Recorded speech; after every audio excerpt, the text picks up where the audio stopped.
Hello sir, मेरा नाम केवल सिंह है। मैं एमएससी फिजिक्स सेकंड सेमेस्टर का छात्र हूँ। ये मेरा पेपर मैथमेटिकल मेथड सेकंड है।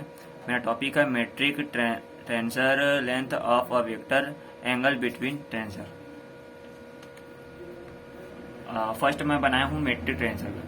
तो this article is about metric tensor on real Riemannian manifold for Lorentz metric tensor satisfies the Einstein field equation of general relativity। इसमें मैंने बताया कि मेट्रिक टेंसर का है वो किस तरह से किया जाता है और इसका इक्वेशन किस प्रकार से बनाया जाता है। ये कुछ इस प्रकार से है। सेकंड मैंने बनाया कि जो ये मेट्रिक होता है इसका v का value a metric tensor is called positive defined. जब अगर ये पॉजिटिव किस तरीके से होगा, जब इसमें जी वी वी का मान ग्रेटर देन होगा किससे, 0 से। ये कुछ इस प्रकार से होता जाएगा। इसके बाद मैंने इसका इंट्रोडक्शन दिया है कि कार्ल फैंडेज गेरुअस नाम का साइंटिस्ट है जो 1827 में इसका डिस्कवर किया गया था। इसका जनरेशन था केरिका सरफेसियस कर्वास। इसमें बताया गया कि journal investigation of curved surface को किस प्रकार से सॉल्व किया जाता है, इसका कंसीडर अ सरफेस कैसे बनता है। इसमें 3 एक्सिस को लिया जाता है। इसमें फर्स्ट है एक्स रहता है, वाई रहता है, Z.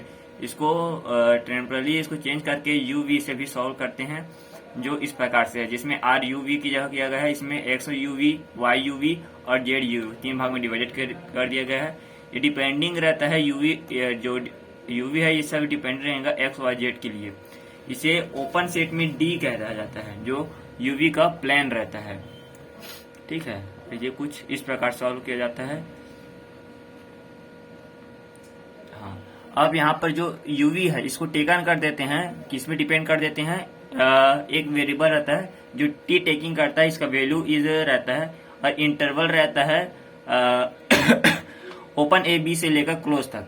Then are you t v t will track on to हो जाता है पैरामीट्रिक सरफेस एम पर, जो इस प्रकार से सॉल्व करने पर इसका वैल्यू आता है। ठीक है,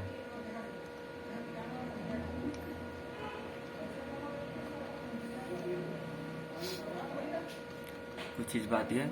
अब नेक्स्ट मैंने किया है coordinate surface transistors. Suppose now that a different parameterization is selected by allowing u and v to depend on another pair of variable u dash and v dash. Then a along of for the new variable. इसका value कुछ इस प्रकार से मिलेगा। इसको equation बना दिए हैं समीकरण नंबर 2, समीकरण नंबर 3। अब इसको आगे बढ़ाने पर वेयर द सुपर स्क्रिप्ट करते हैं, सुपर स्क्रिप्ट डी से टी से डिनोट करते हैं, जो E F and G arrange in the way therefore transform by the, ये बनता है जैकोबियन मैट्रिक्स। जैकोबियन मैट्रिक्स में जैसे हम बनाए जाते हैं तो ठीक उसी प्रकार जे इक्वल टू इसको मॉड करके किया जाता है। A matrix which transform is the way in on kind of the what is called a tensor. The matrix जो ई एफ और जी है, इसमें जो एफ है वो कॉमन रह जाएगा with the transformation law third से। इक्वेशन नंबर 3 से इसको नो करने पर अब इसको देखते हैं इंटरवेशन ऑफ अर्चेंट अंडर कोऑर्डिनेट ट्रांसफॉर्म। इसे दिया गया है Ricci Curbastro and Levi Civita सन 1900 में फर्स्ट ऑब्जर्वेट किया गया, जिसका signification of a system of E F G 3 से डिनोट किया गया है, जिसका DV by D U upon DV इसका सॉल्व करने पर ये कुछ इस तरीके से सो दैट बनता है। इसको फिर स्क्वायर करने पर डी डैश एस स्क्वायर करने पर, इसको सॉल्व करने पर देखिए जो समीकरण दिया गया है कुछ इस भांति से आएगा। ठीक है, और इसमें लास्ट में इसका इसका जैकोबियन से करने पर इसका सेम इसका अपोजिट साइड आ जाता है। Length and angle. अब इसमें देखते हैं कि लेंथ एंड एंगल क्या होता है।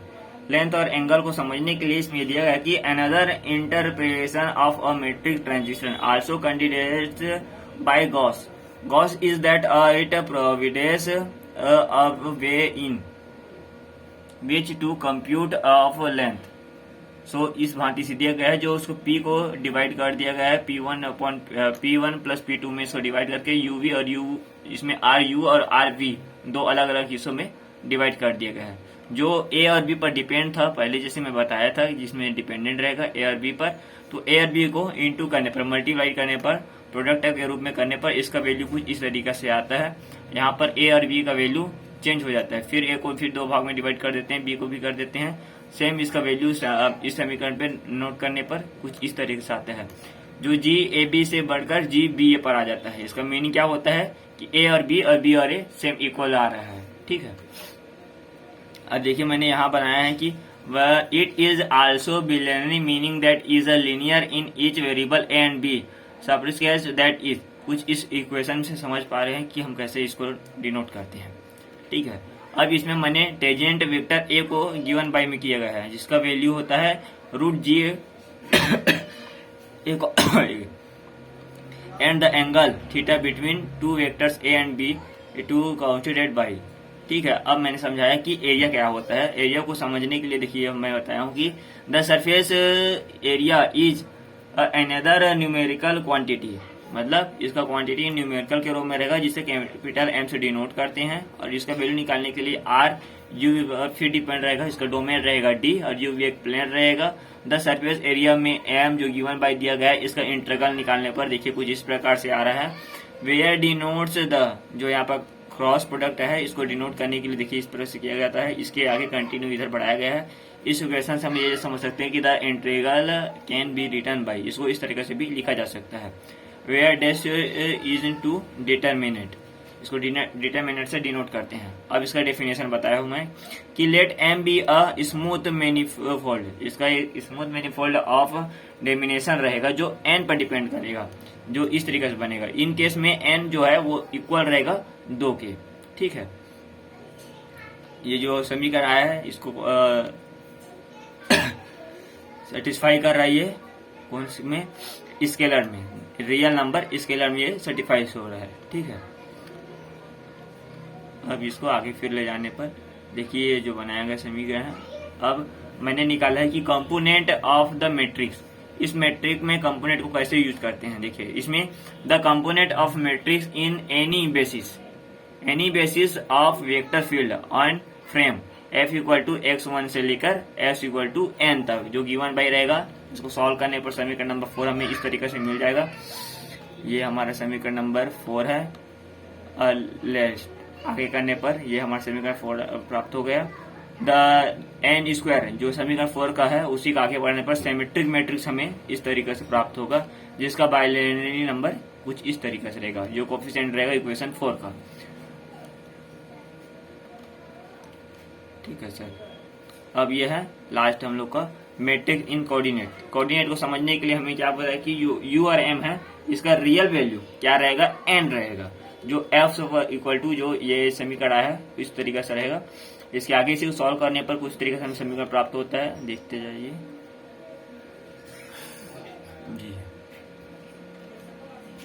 यह है सिग्नेचर ऑफ अ मैट्रिक्स। इसमें हमने क्या बताया है कि जो मैट्रिक्स का सिग्नेचर किस तरीके से प्राप्त करते हैं। Associated to any matrix transistor is the quadric form defined in each tangent space by, जो कुछ इस तरीके से है। ठीक है, अब इसमें मैंने ये बताया कि इसका